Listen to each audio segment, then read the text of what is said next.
안녕하십니까. 김백문 목사입니다.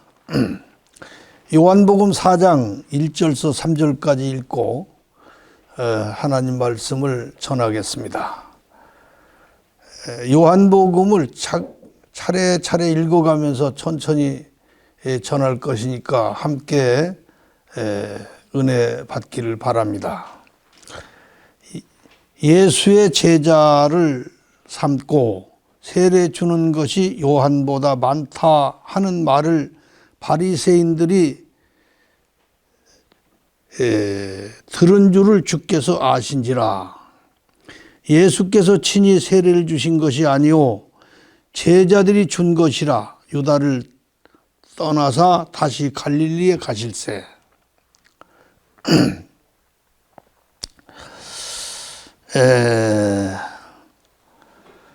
바리새인들은 요한에게나 예수님에게 사람들이 세례받으러 모여드는 것에 비상한 관심을 가지고 예수님에 대한 시기를 하고 있었던 것입니다.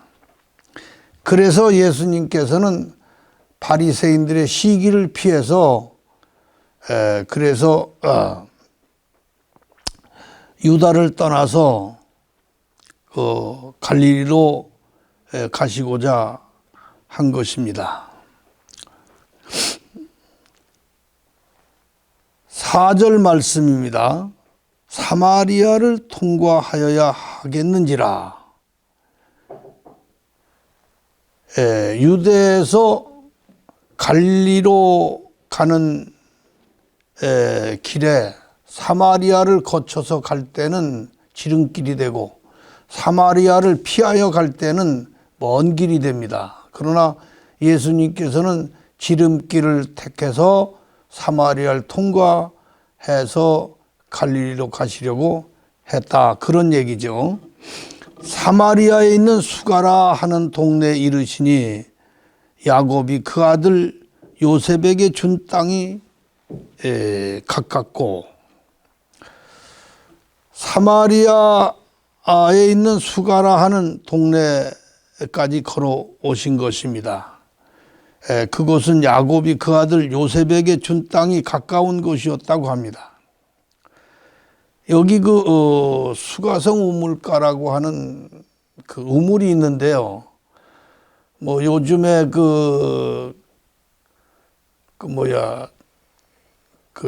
성지순례라고 해서 관광을 가보면은 거기 수가성 교회라고 바짝 거기다가 지어놓고 또 수가성 우물이라고 간판까지 붙였다고 합니다. 그 천주교에서 이제 예루살렘 주변이나 유대 나라 성지가 될 만한 곳은 여기저기다가 그거 붙여놨어요. 마치 이북에 가면은 명산에다가 어버이 기름, 김일성 수령 만세니 이렇게 써놓은 것처럼 그거 아주 흉물을 만들어 놓아서 또 볼 것이 없게 됐지만 어쨌든 그런 건 젖혀놓고 예수님이 지나가시던 수가성 우물가 거기만 집중해서 얘기를 하겠습니다. 6절에 보면 거기 또 야곱의 우물이 있더라. 예수께서 행로에 권하여 우물 곁에 그대로 앉으시니 때가 제 6시쯤 되었더라. 그러니까 예수님께서 이제 유대에서 출발해서 수가성까지 가시는데 6시라고 하면은 12시입니다. 유대 시간으로 하면 6시인데 그 후로 로마 시간은 그걸 좀 줄였죠. 그래서 6시가 12시가 됩니다. 그래서 12시니까 정오죠. 정오. 그러면 유다에서 출발을 해서 정오에 수가에 도착했다고 하면은 일찍 출발하셨다, 그렇게 볼 수가 있어요. 계속해서 걸어서 수가까지 오셨던 예수님은 피곤하기도 하고 목마르기도 하고 그랬던 것입니다. 그래서 거기서 우물이 있었는데 그 우물가에 예수님께서 앉으셨어요. 7절서 8절까지입니다. 그 예수님이 앉으신 그 때쯤에서 사마리아 여자 하나가 물을 길러 왔음에 예수께서 물을 좀 달라 하시니 이는 제자들이 떡을 먹을 것을 사러 동네에 들어갔음이로라. 제자들이 동네에 먹을 것을 사러 들어간 그 때에 예수님께서 목이 말라서 우물에 물 길러 온 여인에게 물을 좀 주겠느냐 하고 요청한 것입니다. 그랬더니 사마리아 여자가 대답했어요. 당신은 유대인으로서 어찌하여 사마리아 여자인 나에게 물을 달라 하나이까? 이렇게 말했어요. 이는 유대인과 사마리아인과 상종치 아니함일러라. 유대인들은 사마리아 사람들을 멸시하고 천대했어요. 그 사마리아 사람들은 여러 민족이 섞여 있는 잡족도 잡족이거니와 역사적으로 볼 때 그 예배하러 예루살렘으로 오지 않고 사마리아에다가 산당을 지어놓고는 거기서 한다고 그랬기 때문에 그런 여러 가지가 미워가지고 유대인들이 사마리아 사람들 무시하다 보니까 사마리아 사람들도 유대인들을 적대하고 대적하게 되었고, 그래서 사마리아 유대인 사이에는 아주 말할 수 없는 그 어떤 그 서로 미워하는 갭이 있었던 것입니다. 그래서 예수님께서는 그 여리고에 내려갔을 때 강도 만난 어떤 사람이 그 선한 사마리아 사람에게 구제를 받는, 제사장도 지나가고 못 본 척하고 지나가고 레위인도 못 본 척하고 지나갔을 때 선한 사마리아 사람 한 사람이 와서 그 강도 만나 거반 죽게 된 사람을 구조했다 하는 예화를 들으시면서 사마리아 사람들을 선한 사람으로 표현하셨고, 그렇게 함으로 유대인들과 사마리아 사람 간의 그 적대 관계를 해소해 주려고 예수님은 그렇게 시도하셨다고 볼 수가 있습니다. 그런데 이 여자는 예수님에게 그 적대의 그 감정을 표시해 가지고 사마리아 사람인 여자인 나에게 유대인이 왜 물 달라고 하는가요? 이렇게 한 거예요. 예수님께서 말씀하셨어요. 네가 만일 하나님의 선물과 또 네게 물 좀 달라 하는 이가 누구인 줄 알았다면 네가 그에게 구하였을 것이요 그가 생수를 네게 주었으리라. 이런 말씀을 하셨어요.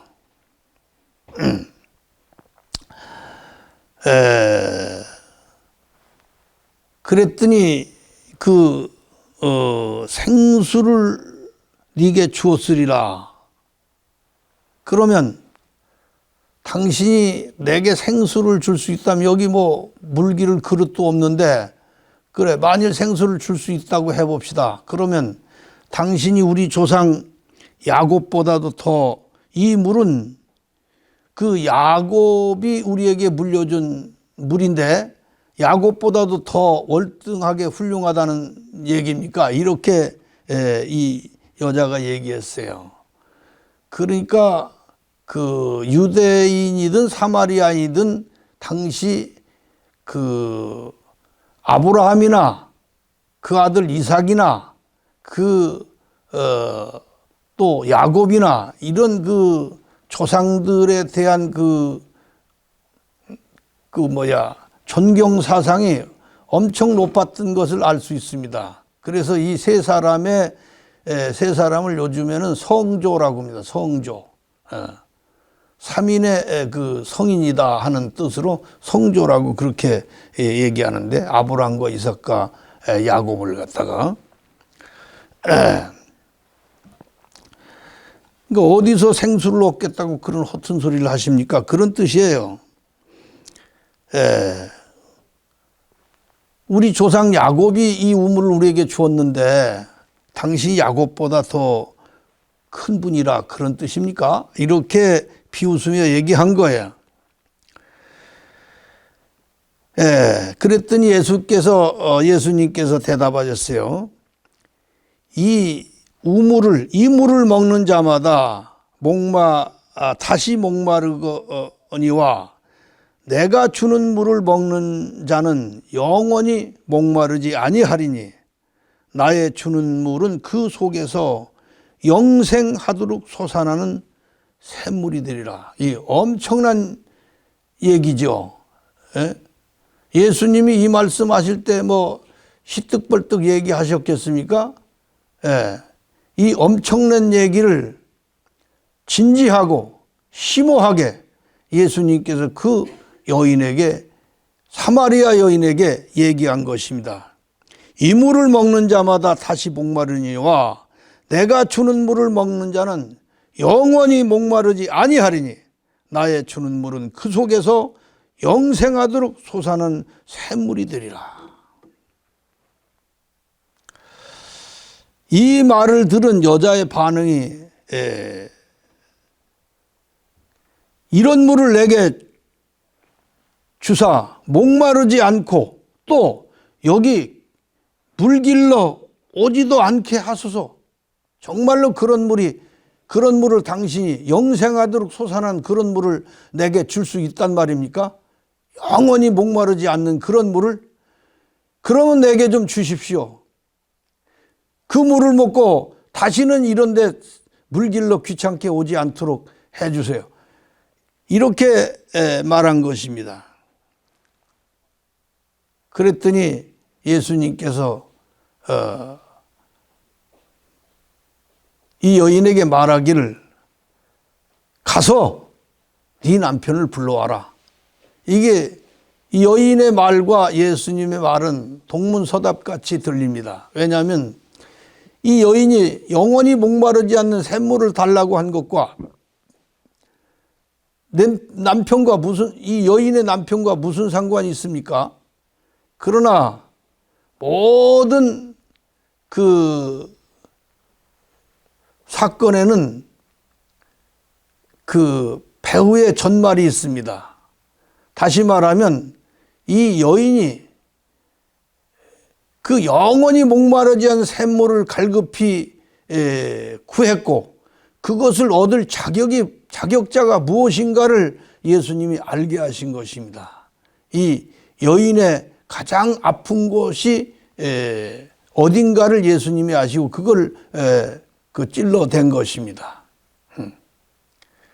가장 아픈 곳, 그곳을 만졌을 때 그 통증을 느끼게 하신 것입니다. 여자가 대답했어요. 나는 남편이 없어요. 이랬어요. 예수께서 즉시 그 여자의 말을 받아서 말씀하시길, 옳다. 네 말이 옳다. 네게는 본래 남편이 5이 있었는데 지금 살고 있는 그 사람도 네 남편이 아니다. 그러니 네 말이 참된 거 아니냐. 이렇게 말씀을 하셨어요. 근데 사실은 예수님이 이 여자에게 말한 이 남편 5이라는 것은 영적인 뜻으로 5을 말한 거예요. 그런데 이 여자는 아마 진짜로 그 4명의 전 남자와 살았고 지금 사는 그 남자도 그 살다 말다 하는지 자고는 없다고 한 것이죠. 그렇게 해서 자기 과거를 남편을 5을 바꿔가며 살았던 이 여자의 과거 행적을 그대로 말씀해 주시는 예수님에 대하여 이 여자가 놀래버린 것이죠. 그래서 내가 보니 당신이 선지자구려 이랬어요. 왜? 자기 과거를 다 꿰매쳤기 때문에 당신이 선지자가 아니면 어떻게 내 과거를 알 수 있겠어요? 예. 자고한 뭔가 당신은 뭔가를 좀 알고 있는 분이군요. 이렇게 얘기한 거예요.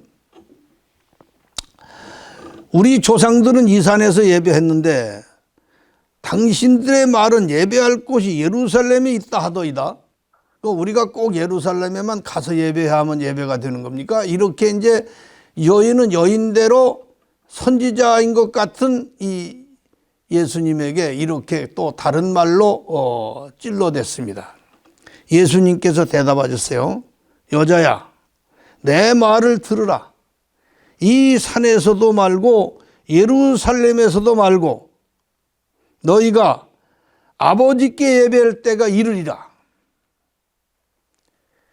너희는 알지 못하는 것을 예배하고 우리는 아는 것을 예배하노니 이는 구원이 유대인에게서 남이니라.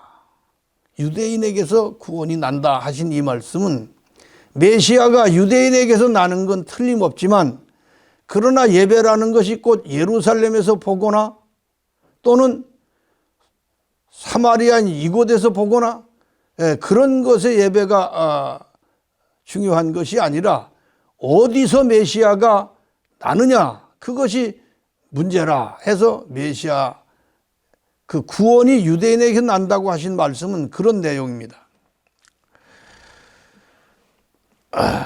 그러면서 예수님 말씀하시기를 아버지께 참으로 예배하는 자들은 신령과 진정으로 예배할 때가 오나니 곧 이때라. 아버지께서는 이렇게 자기를 예배하는 자를 찾으시니라. 곧 이때라. 메시아가 지금 와 있는 이때에 참으로 예배할 대상이 그 메시아다. 이런 말씀을 하신 것입니다.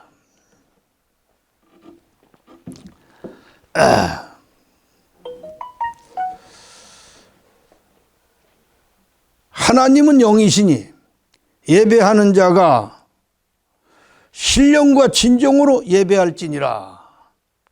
하나님은 어떤 여기 있다 저기 있다는 지역을 중요시하는 분도 아니고 또 하나님 외모를 중요시하는 분이 아니라 하나님은 영으로 진정한 예배를 드릴 때 하나님은 그 예배를 받으신다. 이런 뜻으로 말씀하신 것입니다. 여자가 말하기를 메시아 곧 그리스도라 하는 이가 오실 줄을 내가 아노니 그가 오시면 모든 것을 우리에게 고하시리이다.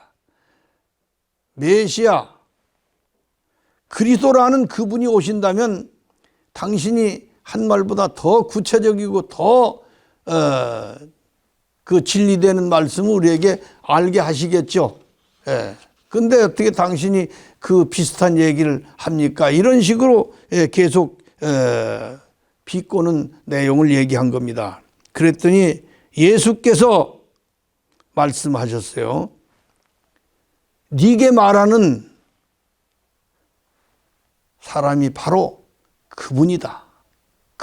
그이다. 그렇게 해서. 네게 말하는 그 사람이 그로다.